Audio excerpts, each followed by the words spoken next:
ঠিক আমার আল্লাহর বিরুদ্ধে, রসুলের বিরুদ্ধে, ইসলামের বিরুদ্ধে যদি কেউ কথা বলে তখন আমার শরীর গরম হবে আরো বেশি। এমন গরম হবে যে কাফন লইয়া ময়দানে নামবা, হয়তো গাজী নয়তো শহীদ, তারপরও রসুলের বিরুদ্ধে কোনো কথা বরদাস্ত করা হবে না। ছেলের জন্য প্রতিবাদ করেন, পীরের জন্য করেন, রসুলের বিরুদ্ধে কথা বলে এই বিষয়ে যদি আপনি না করেন তো বোঝা গেল আপনার ঈমান যায় যায় দিন। কি দিন? যায় যায় দিন। আপনার ঈমান যায় যায় অবস্থা, কচু পাতার পানির উপরে আছে, কোন সময় পড়ে যায় বলা যায় না। আল্লাহ হেদায়েত দান করে। নেতার বিরুদ্ধে কথা বললে কষ্ট লাগে, নেত্রীর বিরুদ্ধে বললে কষ্ট লাগে, রসুলের বিরুদ্ধে, ইসলামের বিরুদ্ধে, কোরআনের বিরুদ্ধে বললে কষ্ট লাগে কিনা এটা হিসাব কইরা আপনার ঈমানের পার্সেন্ট বের করে ফেলেন। সহজ কথা, কোনো ভেজাল নেই। আল্লাহ হেদায়েত দান করেন। আল্লাহ বলেন মুসলমান না হইয়া মরিও না মানি। মুসলমানকে যে আল্লাহর কাছে নিজেকে সুপর্দ করে দেয়, আত্মসমর্পণ করে, আমার কোনো নিজের ইচ্ছা নাই, আমার কোনো মতামত নাই, আল্লাহর মত, রসুলের পথ, এটাই আমার মত আর পথ, এই চিন্তা করিয়া চলবে। আমি মাদ্রাসায় পড়ি না, স্কুলে পড়ি, চিন্তা নাই, আমি রসুলকে মোহাব্বত করি, আমি আল্লাহর হুকুমের সামনে আমি গোলাম হয়ে গেছি, আমার কোনো প্রশ্ন নাই। এই বুঝটা যখন আসিয়া মুসলমান নিজেকে বিলীন করে দিয়া আল্লাহর মোহাব্বতে জীবন চালাবে, ওই বান্দা তখন স্কুলে পড়লেও দাড়ি কাটবে না। এই জন্যই কিন্তু আমি এই যে বয়ান করছি, একবারও বলি নাই তুমি পীরের কাছে যাও, তাবলিগে যাও, টুপি লও, কওমিতে যাও, বলি নাই। কেন? আমার দরকার নাই। আমি বলতে চাই স্কুলে পড়ো তোমাকে ধন্যবাদ, তুমি কলেজে পড়ো তোমাকে ধন্যবাদ, তুমি চাকরি করো, ব্যবসা করো, ধন্যবাদ।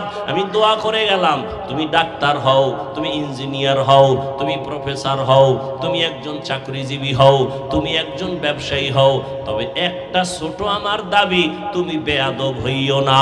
তোমার ব্যবহারে আচরণে কোনোদিন যেন মা বাবা কষ্ট না পায়, শিক্ষক যেন কষ্ট না পায়, ওলামায়ে কেরাম যেন কষ্ট না পায়। কারণ এই তিন জায়গার কষ্ট তোমার জন্য জীবন ধ্বংসের কারণ হবে। মা বাবায় কষ্ট পেলে বরদোয়া অটোমেটিক চলে আসবে, বরদোয়া করা লাগে না। তোমার ব্যবহারে কষ্ট পেয়ে যদি মা বাবা বলে আহ, এই আগুন তোর কপালে লাগলে তুই শেষ। শিক্ষক যদি ছাত্রের ব্যবহারে কষ্ট পায় আহ বলে, নিঃশ্বাস ছাড়ে, ওই নিঃশ্বাসটা যদি কপালে লাগে ছাত্রের লেখাপড়া শেষ। আলেমের অন্তরে কষ্ট দেওয়ার পরে যদি আহ বইলা দুঃখ করে আর ওই আহ শব্দ গিয়ে তোমার কপালে লাগে, তোমার জিন্দেগির আদর্শ চরিত্র শেষ। এই জন্য বলছি রে যুবক, স্কুলে পড়ো, কলেজে পড়ো, চাকরি করো, ব্যবসা করো, মা বাবার দোয়া নিয়ে চলো, শিক্ষকের দোয়া নিয়ে চলো, উলামায়ে কেরামের পরামর্শ নিয়ে নবীর আদর্শ মেনে চলো। এবার বলবে এটা কেমন করে সম্ভব? এবার আমাকে তুমি সত্য কথার জবাব দাও। তোমার মতো যুবক জীবনেও মাদ্রাসায় পড়ে নাই, আলিফ বাতাও পড়ে নাই, বলো তোমার মতো যুবক এখনো স্কুলে পড়ে, কলেজে পড়ে, চাকরি করে, ব্যবসা করে, রাস্তায় গাড়ি চালায়, সত্য কথা বলো, এদের মধ্যে 5 বেলার নামাজি আসেনি? আছে?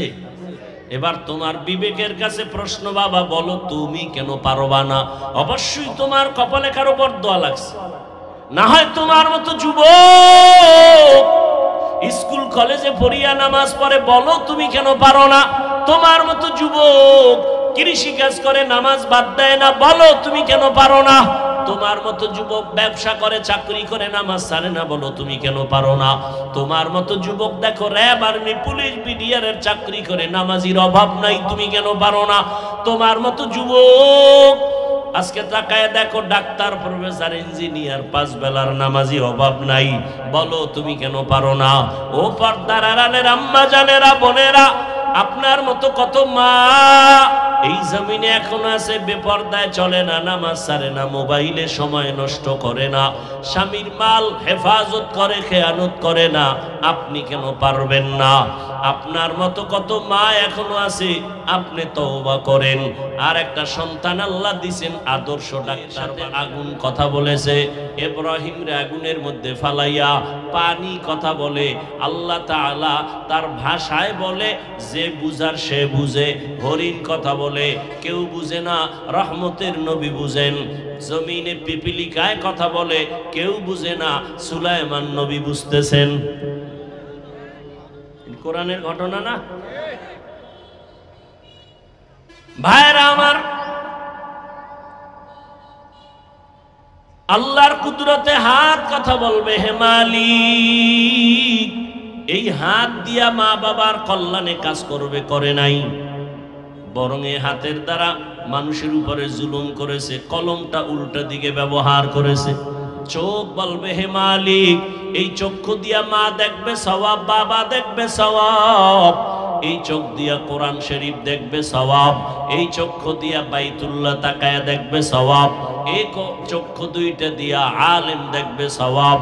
বান্দা বাইতুল্লাহ দেখে নাই, কোরআন দেখে নাই, বান্দা চোখ দিয়া মা বাবারে মোহাব্বতের নজরে দেখে নাই, বরং মোবাইলটা সামনে নিয়ে সারা রাত কবিরা গুনাহ কবিরা গুনাহ কবিরা গুনাহ দেখে দেখে রাত কাটিয়েছে। চোখ বলে ফেলবে, আল্লাহ এভাবে সব হিসাব নিবেন। এজন্য আল্লাহ বলেন, এই মুমিনেরা, আমি আল্লাহকে ভয় কর, হক আদায় করে ভয় করার মতো, এবং সতর্কবাণী, মুসলমান না হইয়া মরণ বরণ করবি না। দুইটা আদেশ আল্লাহ দিলেন, একটা আদেশ হলো ইতিবাচক আর একটা আদেশ নেতিবাচক। আল্লাহকে ভয় কর, মুসলমান না হইয়া মরিস না। এই দুইটা কথা আল্লাহ কোনো বেঈমানকে বলেন নাই, একমাত্র মুমিনকে বলেছেন। বেঈমানের না বলে মুমিনকে শুধু কেন বললেন? তার জবাব, জান্নাত শুধু মুমিন পাবে, কোনো বেঈমান জান্নাত পাবে না। কারা পাবে জান্নাত? কারা পাবে? মুমিনেরাও যে পাবে, বহু বেতের বাড়ির পর, হেম সোজা না, বহু কঠিন। কে কয় জান্নাত পাওয়া সহজ? জান্নাত পাওয়া সহজ হইলে জান্নাতের টিকিট হাতে লইয়া আবু বকর সারা জীবন কাঁদলেন কেন? ওমরে ফারুক কাঁদলেন কেন? উসমান রাদিয়াল্লাহু আনহু কাঁদলেন কেন? স্বয়ং রাসূল কান্না করছেন, আম্মাজান আয়েশা কাঁদলেন কেন? আম্মাজান খাদিজা কাঁদলেন কেন? এত সোজা? আল্লাহ বুঝার তৌফিক দান করেন। সব জায়গায় বয়ান যাই চলতেছে, বুঝের অভাবেই সব এলোমেলো হয়ে আছে। তাবলীগওয়ালাদের মেহনত, পীর মাশায়েখের মেহনত, উলামায়ে আহলে হকের মেহনত, জুমার খতিবের মেহনত, হাজারো আলেম আপনাদের পেছনে সময় দিতেছে, অথচ এরপরে আমলের খাতা শূন্য। আপনাদের পিছনে সময় দিব কেন? আপনারা তো আল্লাহ মানেন, নবী মানেন, কোরআন মানেন, হাদিস মানেন, আপনাদের বয়ান করার তো কোনো প্রয়োজন ছিল না। আজকে তো বয়ান তাদেরকে করব, হিন্দুদের মন্দিরে, খ্রিস্টানদের গির্জায়, যারা আল্লাহ চিনে না, নবী চিনে না, কোরআন বুঝে না, কিন্তু তাদের সামনে যাওয়ার একটা সেকেন্ড সময় নাই। আপনাদের পেছনে সময় দিতে দিতে 12 মাস শেষ। ফজরের পরে, জোহরের পরে, আসরের পরে, মাগরিবের পরে সারা রাত বয়ান। শুধু আমি একা, হাজারো লাখো আলেম আপনাদের পেছনে মেহনত করে, অথচ আপনার আল্লাহ আমার আল্লাহ এক, আপনার নবী আমার নবী। কথা বলেন না কেন? আপনাদের কোরআন আমার কোরআন, আপনাদের ধর্ম আমার ধর্ম, আপনাদের কালেমা আমার কালেমা, আপনাদের কাবা আমার কাবা। আপনি আমি দুনিয়াতে আসছি সিস্টেম এক, বিদায় বেলা কাফনের সংখ্যা এক, পুরুষের 3টা, মহিলার 5টা, কালার হবে আলাদা। কি? মহিলাদের কালার হবে কালো, পুরুষেরটা হবে সাদা। তাবলীগওয়ালাদেরটা একরকম, যারা তাবলীগের লাইনে নাই তাদের কালার আর এক রকম। তাই কি? সব এক। কি কালার? কি কালার? সাদা কালার। কে ধনী, কে গরিব, কে আলেম, কে মূর্খ, কে কওমি, কে আলিয়া, কে তাবলিগ, কে চরমনাই, কোনো ভেদাভেদ নাই, সবার কাফনের কালার। তোমরা কালার লয়ে কিলেকিলি করো কেন? আমি যে কই শয়তানে যারে ধরে কাম তুই আকাম করে, তেলাওয়াতের চিন্তা নাই, নামাজের চিন্তা নাই, দরুদের চিন্তা নাই। তুমি যতক্ষণ তর্ক করবা ততক্ষণ দরুদ শরীফ পড়লে তো সওয়াব। তর্ক করে এদেশে কি সমাধান হয়েছে? একেবারে চাপাবাজি করছে, অমুকের দেখাই দিব বহাস হবে। বাংলাদেশে বহাস কইরা কি হইছে? কিচ্ছু হয় নাই, দ্বন্দ্ব ছাড়া। বরং যে লাইনে আসিল হে লাইনে আরো মজবুত হয়ে গেছে। হুদা মিশা কথা কয় আমিও জিততে গেছি, অমুকে আমি, সবাই যে তার তালে আছে, কেউ ঠগে না। তুই বহাস দিয়ে কি হয়েছে? তর্ক দিয়ে কিচ্ছু হয় নাই। তর্ক বাদ দাও, আমলের দিকে আগাও। কালার নিয়ে তর্ক কেন? এই কালার নিয়েও তর্ক। চিন্তা করছে কে সাদা পরলো, কে সবুজ পরলো, কে কালো পরলো, এ নিয়ে তর্ক কেন? আরে ভাই, আপনি যে কালার পারেন পরেন, আপনার নিষেধ নেই। রসুল সবুজও পরেছেন, ব্যবহার করেছেন কালো, সাদা, সমস্যা কি? এই নিয়ে একটা কিলাকিলি বাজাইতে হইব কেন? মাস্তানি দেখাইতে হইব দুনিয়া। রসুলের আদর্শ কি এমন ছিল? কই পাইলেন এই আদর্শ? রসুলের আদর্শ কি শিখছেন? রসুল তো 63 বছর হায়াতে কোনোদিন কাউকে একটা গালি দেন না। কি শিখছেন? রসুল তো কোনোদিন গালির জবাবও দেন না। শুনছে গালি, দাঁড়ায় দাঁড়ায় গালি দিতেছে, নবী চুপ করে শুনতেছে, জীবনে জবাবও দেন না। নবী একটা মিথ্যা কথা বলেন নাই। নবী দুটো চোখ গরম করে কারো দিকে তাকান নাই। কি শিখলেন নবীর থেকে? জান্নাত শুধু মুমিন পাবে, কোনো বেঈমান পাবে না।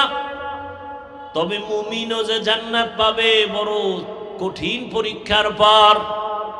কারণ আপনার এই কথা অনেকে শুনছেন, আমি 1 মিনিটে টাচ দিয়া যাই। আপনারা অনেকে জানেন 72 দল জাহান্নামী, 1 দল জান্নাতি, জানেন না? বনি ইসরাইলের 72, মুহাম্মদের উম্মতের আরো 1 দল বেড়ে যাবে। নবী বলেন সবাই জাহান্নামে যাবে, 1 দল জান্নাতে যাবে। এই কথাটা আপনারা অনেক আগের থেকে জানেন। তবে এই কথা জানেন কিনা আমি জানি না, জানলে ভালো, না জানলে আবার বলি। এই যে 72 দল জাহান্নামে যাবে, এই 72 দল জাহান্নামীদের মধ্যে হিন্দু, বৌদ্ধ, ইহুদি, খ্রিস্টান কেউ নেই, সব হলো মুসলমান। এবার কোন দলে আছেন হিসাব মিলান বাসায় যাইয়া। মোবাইল তো কম চালাইলেন না, আজকের রাতটা না চালাই হিসাব মিলান। করছেন তো আকাম জীবনে, মনের শখ মিটাইয়া করছেন। মনে চাইছে দাড়ি কাটবেন, থাম করে কেটে ফেলছেন। মনে চাইছে পার্কে দৌড় দিবেন, দৌড়। মনে চাইছে নামাজ ছাড়বেন, ছেড়েছেন। আর কত? মানুষের শখের একটা সীমাবদ্ধতা তো থাকা দরকার। আর কত? মরবেন না? ইদানিং কালে বেশি মরে যুবকেরা, আর সুস্থ মানুষ, অসুস্থরা কম মরে। কয়দিনের বাহাদুরি করব?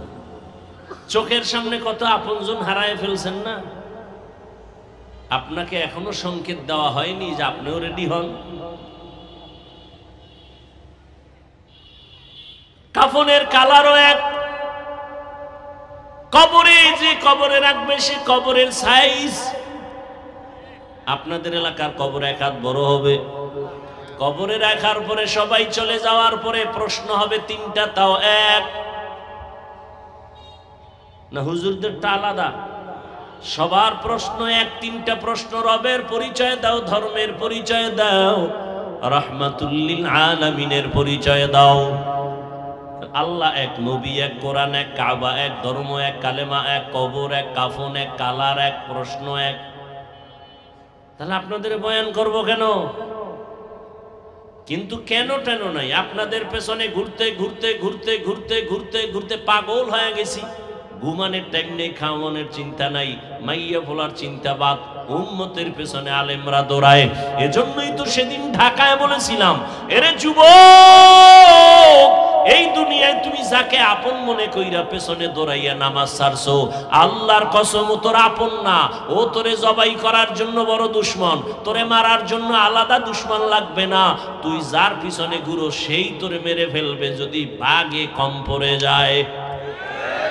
ও চান্দাবাজার ধান্দাবাজ, আল্লাহর জাতের কসম, এই দুনিয়ায় তোমার নিরেট নিঃস্বার্থ আপন একমাত্র উলামায়ে কেরাম।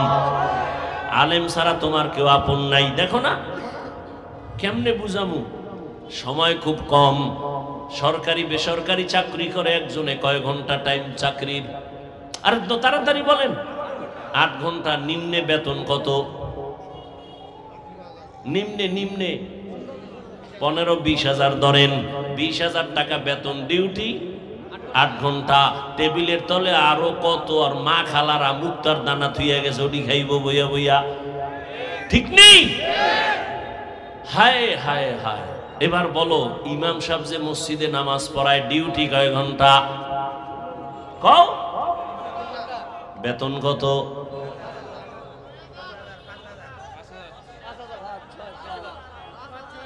হ্যাঁ লাগাও, একটা কিলি লাগাও। 5,000। শহর এলাকায় একটু বেশি। আচ্ছা বলেন তো, এর থেকে জুলুম দুনিয়াতে আর কোনোটা আছে? 8 ঘন্টা ডিউটি কইরা বেতন নেয় 20,000, টেবিলের তলে ওর মা খালুরা থুইয়া গেছে, এডি খায়, খাইয়া রাতারাতি কলা গাছ। এতদিন রিক্সায় চলছে, আর এখন গাড়ি শুধু না, সামনে খালি পেঁপো আওয়াজ। আর একটা ইমাম 24টা ঘন্টা মসজিদে সময় দেয়, রিমান্ডে রাখে ইমাম রে। একক তো নামাজে না থাকলে রিক্সাওয়ালাও কয় গেছিলেন কই? ইমাম কয় কেন তুমি? আমি রিক্সা ড্রাইভার। কিসের পাওয়ার? 5 টাকা বেতন দেই। এরকম বেয়াদব আছে না নাই? দুনিয়াতে এর থেকে জুলুম আর কি হতে পারে? বিবেক কই? সভাপতি দেয় কত? মাসে 100। বাকি কত? কয় 13 মাস। সেক্রেটারি বেতন কত? কয় 50 টাকা দেয়। বেশি দেওয়া যাইব না, হলে সভাপতির উপরে উঠতে যাইব। বেশি দেওয়া যাইব না, সভাপতি যা দিবে এর অর্ধেক 50। এই সভাপতি।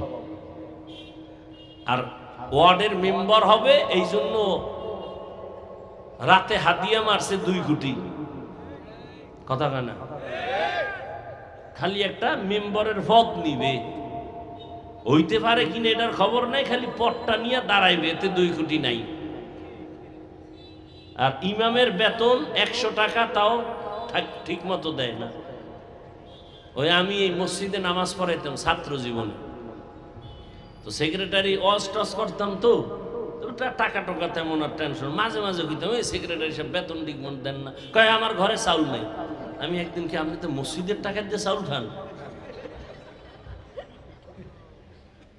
ঠিকই আল্লাহর কুদরত। পরে শুনছি, আমি চলে আসছি অনেক পরে শুনছি, মরে গেছে মদ পান কইরা, ওই অবস্থায় মারা গেছে। এগুলো সেক্রেটারি। আল্লাহ হেদায়াত দান করে। এই যে 5,000 টাকা দিলেন, 24 ঘন্টা রিমান্ডের মাইরে রাখলেন ইমাম রে। কোনদিন ইমাম সাহেব কারোর সাথে খারাপ ব্যবহার করছে? যখনই দোয়া করে ইমাম সাহেব আলাদা কইরা কোনো দোয়া করে নাই যে কওমি ওয়ালারে মারো, আলিয়াওয়ালারে বাঁচাও। সবার জন্য দোয়া করে, আল্লাহ সবাইরে সুস্থ করো, দোকানওয়ালাদের ব্যবসায় বরকত দাও, কবরওয়ালাদের জান্নাত দাও। কোনদিন একটা গালিও দেয় না, কোনদিন নামাজে ঝামেলাও করে না, বরদোয়াও করে না। এজন্যই বললাম, উলামায়ে কেরাম এই জাতিকে যা দিয়েছে, দুনিয়ার কেউ জাতিকে নিঃস্বার্থভাবে তা দেয় নাই। তুমি যার পিছে ঘুরে নামাজ ছাড়ছো, সে কেমন স্বার্থপর জানোনি? স্বার্থে যদি আঘাত লাগে, দল থেকে নাম কাটবে না, কল্লা পর্যন্ত কেটে দিবে। গোপন মিটিং করবে, গোপন মিটিং করে বস কি খবর? কয় ওরে মাইনাস কর। কেন? আমার ভাগে কম পড়ে গেছে, তাড়াতাড়ি ওরে মাইনাস কর। তাহলে তোমারে মারার জন্য আলাদা শত্রু লাগবে? তোমার বন্ধু যথেষ্ট। আল্লাহ সবাইকে হেদায়াত দান করুন। বেয়াদবি ক্ষমা চাই, বারবার ক্ষমা চাই, আমার ব্যক্তিগত স্বার্থ না। আমি তোমার কল্যাণকামী, কলিজা দিয়া মোহাব্বত করি, না হয় এই কথা বলতাম না। সুলাইমান বিলকিসের কথা কয়ে চলে যাইতাম, কিন্তু কথা তো প্রত্যেকটা বলতেছি কলিজা ছিদ্র হয়ে যাইতেছে। আর আমি ওদিকে আঘাত কইরেই কথা বলতেছি। দেখিনি মানুষগুলো একটু দিনের দিকে আসে কি? আমি একবারও এই যে বলতেছি, বয়ান করলাম প্রায় 1 ঘন্টা, আমি একবারও কি বলছি পাঁচকুল্লি ভরো আমার মতো? বলো, আমি কওমি মাদ্রাসার তাজা সন্তান, আমি একবারও কি বলছি যে কওমি মাদ্রাসায় যাও? কথা বল না কেন? আমি একবারও বলি না তাবলিগে যাও, অথচ আমি তাবলিগের লাইনের তাজা সন্তান। আমি পীরের মুরিদ। শুধু আমি মুরিদ না, আমি বাংলাদেশের কঠিন মুরিদ। কেমন কঠিন? এই বাংলাদেশে যারা বলে পীর মানি না, ওলিয়া উলিয়া মানি না, এদেরকে আমি দ্ব্যর্থহীন ভাষায় সারা বাংলাদেশে চিৎকার দিয়া বলি, আল্লাহর কসম। কি সমস্যা? কি এখানে কি কি এখানে কথাটাই আমার কও। হ্যাঁ, আচ্ছা ঠিক আছে, সমস্যা নেই, তাই সাইরে দেব।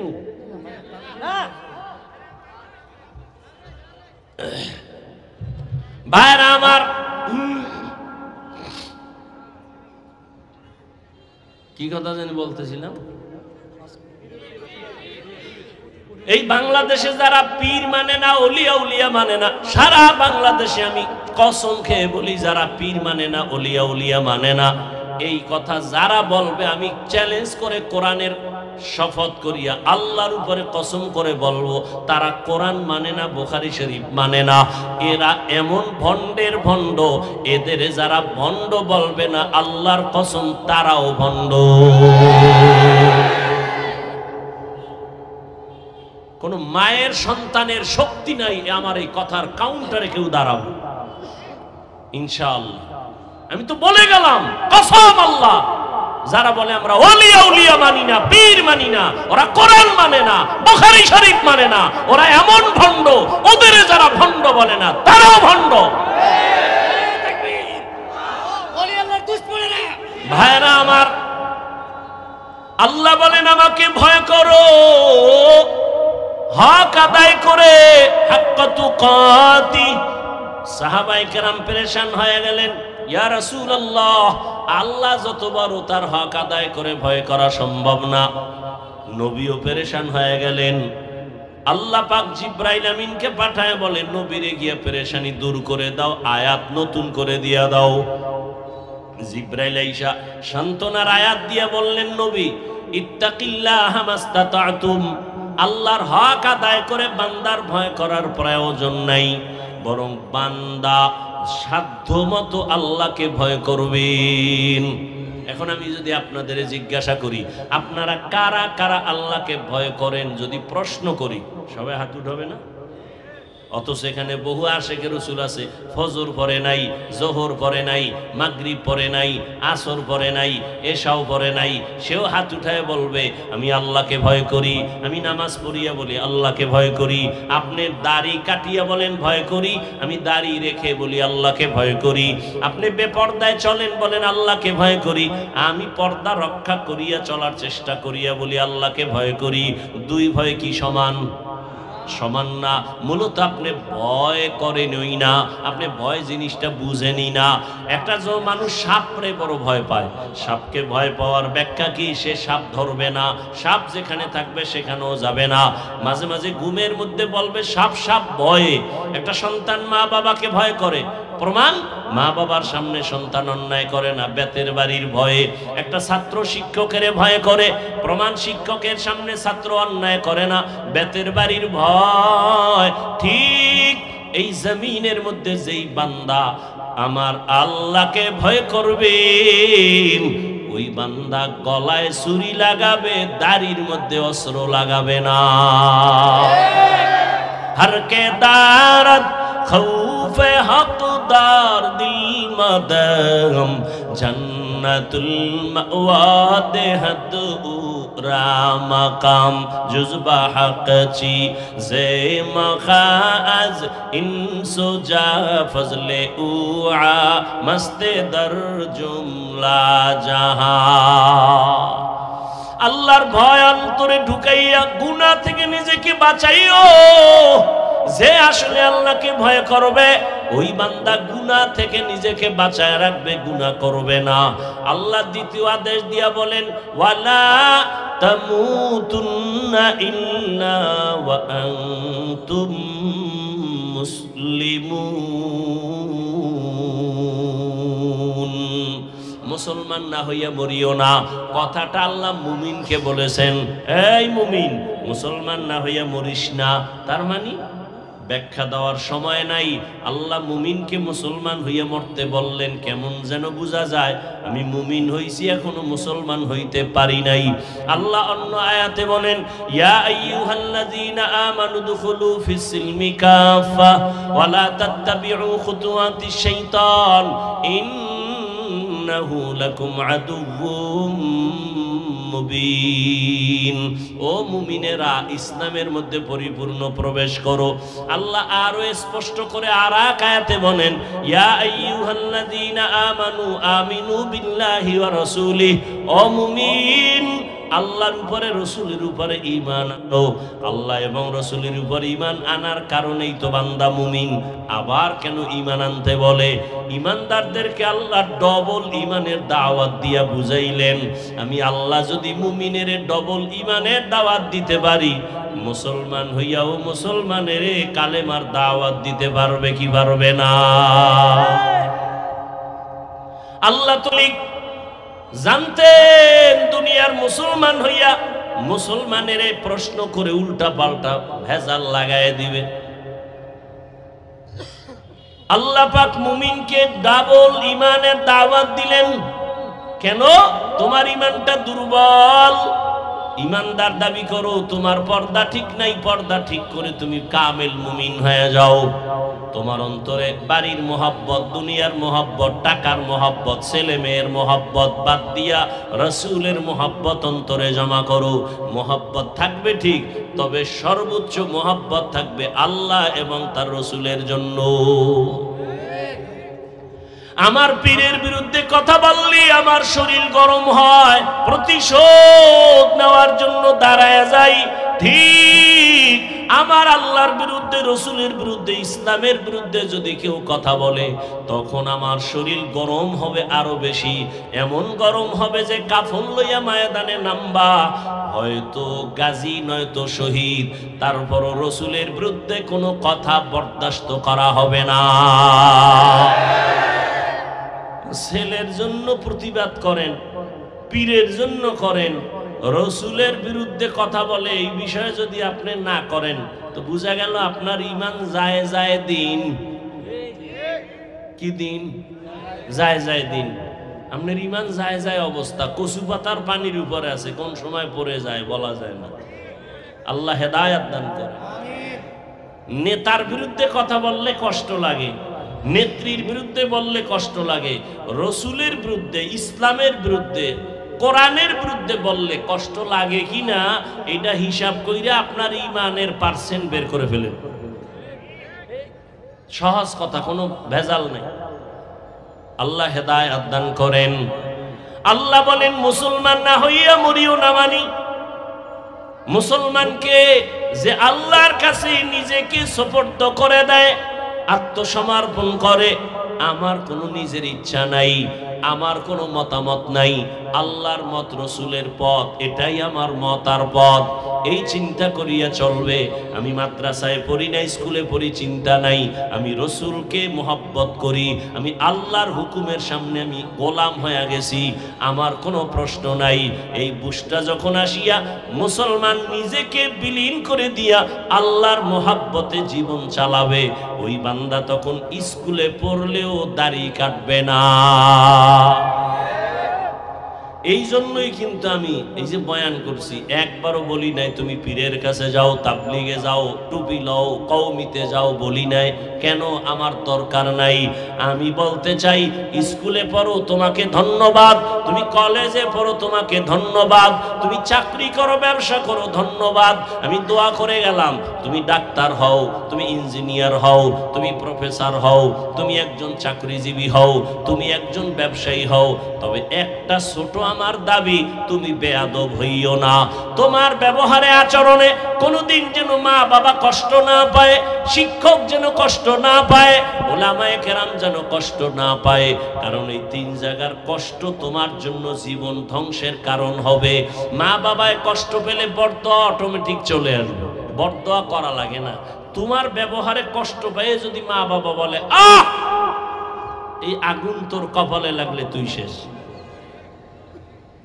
শিক্ষক যদি ছাত্রের ব্যবহারে কষ্ট পায় আহ বলে, নিঃশ্বাস ছাড়ে, ওই নিঃশ্বাসটা যদি কপালে লাগে ছাত্রের লেখাপড়া শেষ। আলেমের অন্তরে কষ্ট দেওয়ার পরে যদি আহ বইলা দুঃখ করে আর ওই আহ শব্দ গিয়ে তোমার কপালে লাগে, তোমার জিন্দেগির আদর্শ চরিত্র শেষ। এই জন্য বলছি রে যুবক, স্কুলে পড়ো, কলেজে পড়ো, চাকরি করো, ব্যবসা করো, মা বাবার দোয়া নিয়ে চলো, শিক্ষকের দোয়া নিয়ে চলো, উলামায়ে কেরামের পরামর্শ নিয়ে নবীর আদর্শ মেনে চলো। এবার বলবে এটা কেমন করে সম্ভব? এবার আমাকে তুমি সত্য কথার জবাব দাও। তোমার মতো যুবক জীবনেও মাদ্রাসায় পড়ে নাই, আলিফ বাতাও পড়ে নাই, বলো তোমার মতো যুবক এখনো স্কুলে পড়ে, কলেজে পড়ে, চাকরি করে, ব্যবসা করে, রাস্তায় গাড়ি চালায়, সত্য কথা বলো, এদের মধ্যে পাঁচ বেলার নামাজি আসেনি? আছে? এবার তোমার বিবেকের কাছে প্রশ্ন, বাবা বলো তুমি কেন পারবা না? অবশ্যই তোমার কপালে কারো বরদোয়া লাগছে, না হয় তোমার মতো যুবক স্কুল কলেজে পড়িয়া নামাজ পড়ে, বলো তুমি কেন পারো না? তোমার মতো যুবক কৃষি কাজ করে নামাজ বাদ দেয় না, বলো তুমি কেন পারো না? তোমার মতো যুবক ব্যবসা করে, চাকরি করে, নামাজ ছাড়ে না, বলো তুমি কেন পারো না? তোমার মতো যুবক দেখো র্যাব, আর্মি, পুলিশ, বিডিআরের চাকরি করে, নামাজির অভাব নাই, তুমি কেন পারো না? তোমার মতো যুবক আজকে তাকায় দেখো ডাক্তার, প্রফেসর, ইঞ্জিনিয়ার, পাঁচ বেলার নামাজি অভাব নাই, বলো তুমি কেন পারো না? ও পর্দার আড়ালের আম্মা জানেরা, বোনেরা, আপনার মতো কত মা এই জমিনে এখন আছে, বেপর্দায় চলে না, নামাজ ছাড়ে না, মোবাইলে সময় নষ্ট করে না, স্বামীর মাল হেফাজত করে, খেয়ানত করে না, আপনি কেন পারবেন না? আপনার মতো কত মা এখনো আছে, আপনি তওবা করেন। আর একটা সন্তান আল্লাহ দিছেন, আদর্শ ডাক্তার বানান, আদর্শবান ইঞ্জিনিয়ার বানান, আদর্শবান প্রফেসর বানায় দেন। আপনার জীবনটা ধন্য, মরার পরেও সন্তান দোয়া করবে। ও পর্দার আড়ালের মা, আপনাদের অবদানের কারণে, দোয়ার কারণে এই দুনিয়ায় সব সন্তান ভালো হয়েছে, ভালো হয়েছে, গাছ ভালো, ফল ভালো। মা আদর্শওয়ালা যদি হয়, সন্তান ভালো হয়। এসপি সাহেবের ব্যবহার ভালো, উদ্দেশ্য খবর নেন, তার মা ভালো। ওসি সাহেবের ব্যবহার ভালো, খবর নিয়ে দেখবেন তার মা আদর্শওয়ালা ভালো। এই জন্যই সন্তান ভালো। এরে আম্মা জানেরা, আপনাদের সন্তানগুলোকে জেনারেল লাইনে পড়ায়া নামাজি বানায়া দেন। আপনার সন্তানটাকে কোরআন পড়ায়া দেন, স্কুলে পড়বে, ডাক্তার হইয়াও কোরআন পড়িয়া মা বাবার জন্য দোয়া করবে, ইঞ্জিনিয়ার হলেও কোরআন পড়ে মা বাবার জন্য দোয়া করবে। এখনো সময় আছে, তওবা করে নেন। বৃদ্ধ বাবাজিরা, আপনার মতো কত বৃদ্ধ মানুষ মসজিদে গিয়া নামাজ পড়ে, বলেন আপনি কেন পারেন না? ও আমার কলিজার যুবক বাবারা, এখনো সময় আছে, তওবা করে নাও। জীবনে তো অন্যায় কম করো নাই, মনের শখ মিটাইয়া কত নামাজ ছাড়লা, বেপরদায় চললা। এখনো যদি অন্তর চায়, তওবা করো, মনেরে বুঝাও রে মন। তোমার আমার মতো কত যুবক জেনারেল লাইনে থাকিয়া, স্কুল কলেজে পড়িয়া, চাকরি করিয়া নামাজ ছাড়ে না, মা বাবার সাথে বেয়াদবি করে না, শিক্ষকের দোয়া নিয়া, উলামায়ে কেরামের দোয়া নিয়া চলতেছে। ও আল্লাহ, আমি কেন পারবো না? আজকে থেকে তৈরি হয়ে গেলাম, জীবনে আর মা বাবারে কষ্ট দিব না, শিক্ষকের সাথে বেয়াদবি করব না, উলামায়ে কেরামের দোয়া নিয়া, পরামর্শ নিয়া, নবীজির তরিকা আদর্শ মেনে চলবো। তওবা করার মতো যদি কারো অন্তর তৈরি হয়, মুনাফিকি যদি অন্তরে না থাকে, খাঁটি মুসলমান হইয়া মা বাবার দোয়া, শিক্ষকের দোয়া, উলামায়ে কেরামের পরামর্শ নিয়া, নবীজির আদর্শ মেনে বাকি জীবনটা কাটায় দিব। তওবা করার মতো যদি কারো অন্তর তৈরি হয়, মুনাফিকি না থাকে, খাঁটি তওবার নিয়ত যাদের আছে, আল্লাহর মোহাব্বতে দুটো হাত আমার আল্লাহকে দেখায় দাও। আয় আল্লাহ তওবা কবুল করে নেন। আয় আল্লাহ আমাদের তওবার উপরে মজবুত হইয়া মরণ পর্যন্ত চলার তৌফিক দান করেন, সুন্নাতওয়ালা জিন্দেগি দান করেন। মা বাবার দোয়া নিয়া, শিক্ষকের দোয়া নিয়া, ওলামায়ে কেরামের পরামর্শ নিয়া নবীজির আদর্শ সুন্নাত অনুযায়ী চলার তৌফিক দান করেন, আমিন। আলহামদুলিল্লাহি রাব্বিল আলামিন, ওয়াসসালাতু ওয়াসসালামু আলা সাইয়্যিদিল আমবিয়াই ওয়াল মুরসালিন ওয়া আলা আলিহি ওয়া আসহাবিহি আজমাইন। ইয়া আরহামার রাহিমিন, ইয়া আরহামার রাহিমিন, ইয়া আরহামার রাহিমিন। রব্বিরহামহুমা কামা রব্বায়ানি সগীরা। আল্লাহুম্মা ইন্নাকা আফুউন কারীম তুহিব্বুল আফওয়া ফা'ফু আন্না। আল্লাহুম্মা ইন্না নাসআলুকা রিযাকা ওয়াল জান্নাহ ওয়া নাউযু বিকা মিন সাখাতিকা ওয়ান নার। ও আল্লাহ, গুনার বোঝা নিয়ে আপনার দরওয়াজায় হাজির। ওলামায়ে কেরাম, মুরব্বী, হাজী সাহেব, ব্যবসায়ী, চাকরিজীবী, ছাত্র, যুবক আপনার দরওয়াজায় হাজির। পর্দার আড়ালের মা বোনেরাও হাত তুলেছেন। মেহেরবানি করে আমাদের জীবনের গুনাহগুলো মাফ করে দেন। আয় আল্লাহ আয়োজন কবুল করে নেন। আয় আল্লাহ সহযোগিতা যারা করেছেন কবুল করে নেন। সকলের কামাই রুজি ব্যবসায় হালাল ভাবে বরকত বাড়ায় দেন। সারা দুনিয়াবাসীকে মাফ করে দেন। বাংলাদেশ শান্তির দেশ বানায় দেন। আয় আল্লাহ জালেমদের জুলুম থেকে